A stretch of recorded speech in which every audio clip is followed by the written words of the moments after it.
Então, pessoal, estamos aqui, eu e Leandro Martins, junto com a Gabriela Ruviaro, para mais um podcast do Eu Quase Jornalista. E hoje nós vamos falar sobre fragilidade branca. Então, Gabi, como é que tá você? Tô bem, tu, Leandro, como é que tá?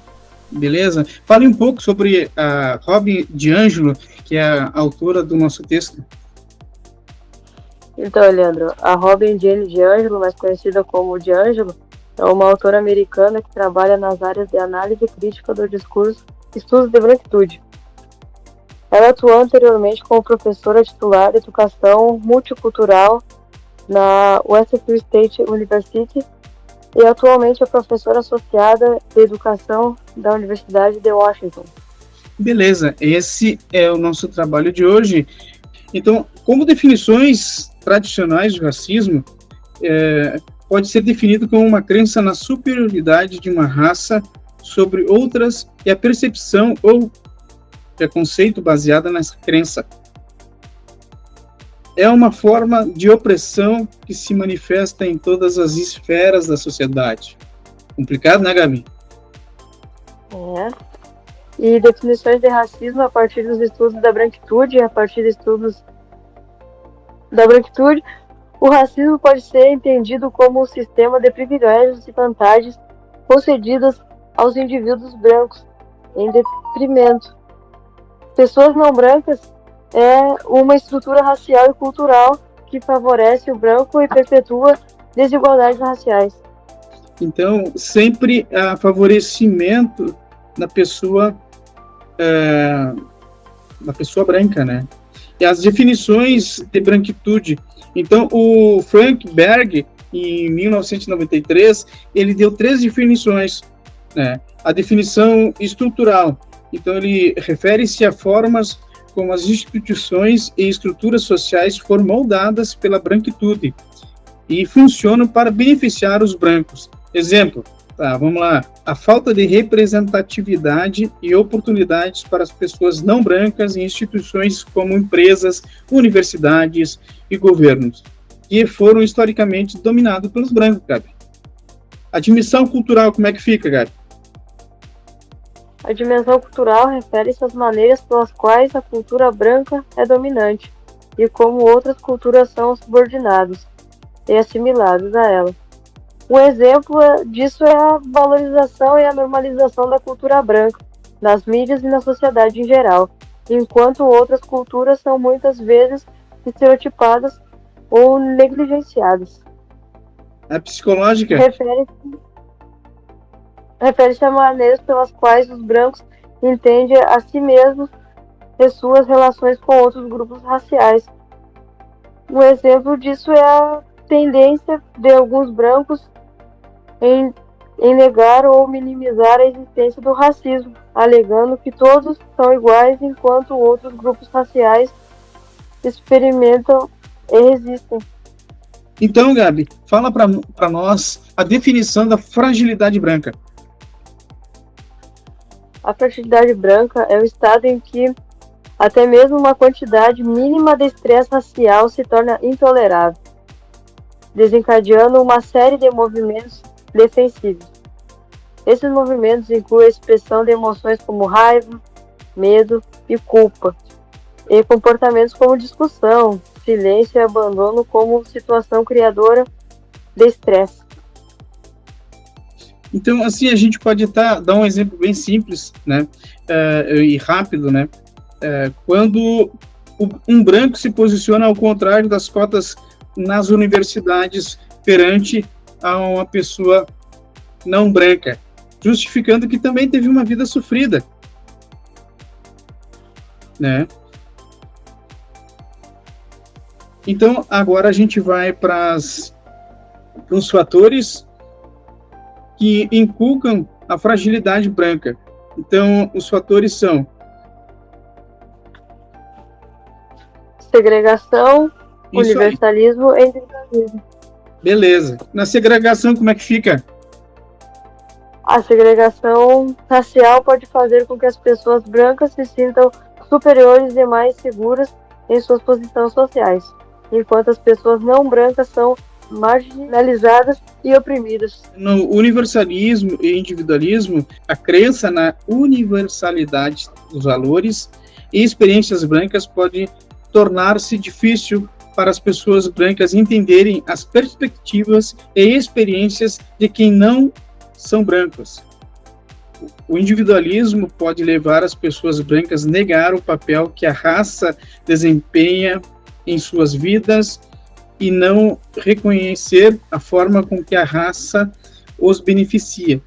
Outro fator é o direito ao confronto racial. Como é que fica, Gabi? É que as pessoas brancas podem se sentir incomodadas ou defensivas quando confrontadas com as questões de raça e podem esperar ser voltadas ou protegidas de qualquer desconforto que possam sentir.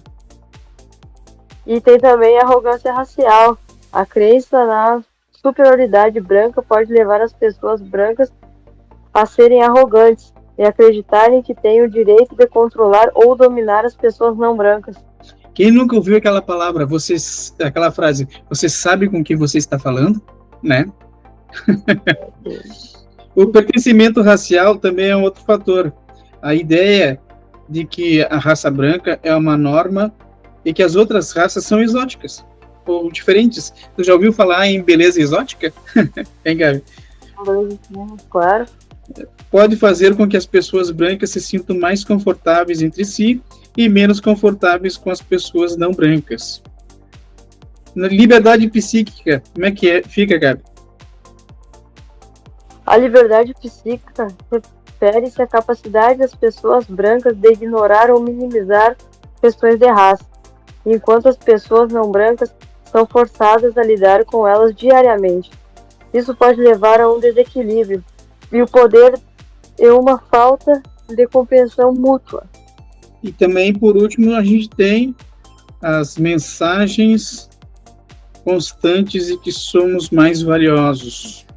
As mensagens da sociedade que atuam com pessoas brancas em posições de poder e privilégios podem fazer com que as pessoas brancas se sintam mais valiosas ou importantes do que as pessoas não brancas, né? É complicado isso, né, Gabi? Então, me diz uma coisa, o que você achou do texto da Rob DiAngelo? Bacana esse texto, né? Sim, eu gostei, achei muito importante também para a conscientização das pessoas e analisar, de certa forma, como é isso, do racismo, da segregação. Esse meio aí. Tu me acredita que esse texto, ele abriu a mente para coisas que eu também não enxergava, né? Porque às vezes a gente se coloca num lugar de espectador, né? Ou também de levar pancada, né? De sofrer o racismo, né? E eu nunca quis me colocar na posição de pesar, de pena. Então, sempre que eu passei por alguma dificuldade, eu sempre tentei me sobrepor a ela, e não importasse se era por racismo, se era por desprezo, se era por qualquer coisa que fosse. E eu acho que ela traz, assim, dentro desse texto Fragilidade Branca, mostrar também o outro lado, o porquê, né, que o outro lado age dessa forma, né? Por que o branco ele não consegue entender o não branco, né? E assim, isso dentro da universidade é muito importante, porque a gente está numa posição de igual, não concorda? Sim, concordo. E a gente já presenciou muita coisa ali. Exato. Então, assim, é bom esse texto, é bom discutir sobre esse texto. Seria interessante que esse texto não ficasse só no primeiro semestre, que ele, digamos assim, que ele refletisse semestres que vão vir, né? Porque a gente sai do pensamento de ensino médio e entra numa universidade entendendo que aqui a gente somos todos iguais, né? O que diferencia pode ser que, de repente, o grau de de ensino, ou tu está no segundo, no terceiro semestre, eu estou no primeiro, mas essa diferença eu acho que é o que deveria nos unir, né? Digamos assim, o veterano puxando, dando a mão pro bicho, Pro e o bicho? bicho, Aham. né, interagindo com o veterano, aprendendo e valorizando o conhecimento que o veterano tem, né, para dividir. Concorda comigo? Concordo, claro, óbvio. Então, assim, vou me despedir. Então, Tá. muito obrigado a todos que estavam com a gente até aqui. Gabi, muito obrigado pela tua presença, essa parceira do nosso podcast, Eu Quase Jornalista. Um abração para ti, Gabi. Obrigado a todos. Obrigado, Leandro. Obrigado a todos. E até o nosso próximo Eu Quase Jornalista. Isso aí, Gabi. Um grande abraço a todos.